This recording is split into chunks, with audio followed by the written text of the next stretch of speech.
ಅಪ್ಪಯ್ಯ ಇದೇ ಜಾಗದಲ್ಲಿ ಎಂತಕ್ಕೆ ಮಾಯಾದದ್ದು? ಇದೇ ನಮ್ಮ ಮೂಲ ಮಗ. ನಮ್ಮ ಹಿರಿಯರೆಲ್ಲ ಇದ್ದದ್ದು ಇಲ್ಲೇ. ಅದೊಂದು ದೊಡ್ಡ ದಂತಕತೆ. ಎಂತ ದಂತಕತೆ?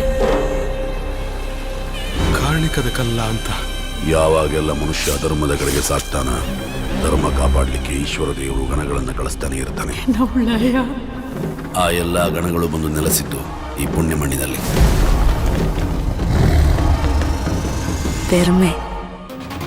ಬಂದದ್ದು ಸ್ವಲ್ಪ ತಡ ಆಯ್ತಾ ಅಂತ ಅಲ್ಲ.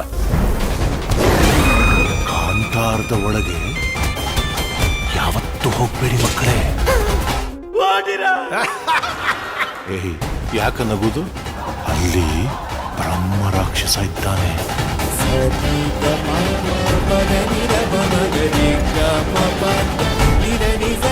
ಪೊಟ್ಟು ಕಾಡಲಿ ಎಂತ ಮಣ್ಣು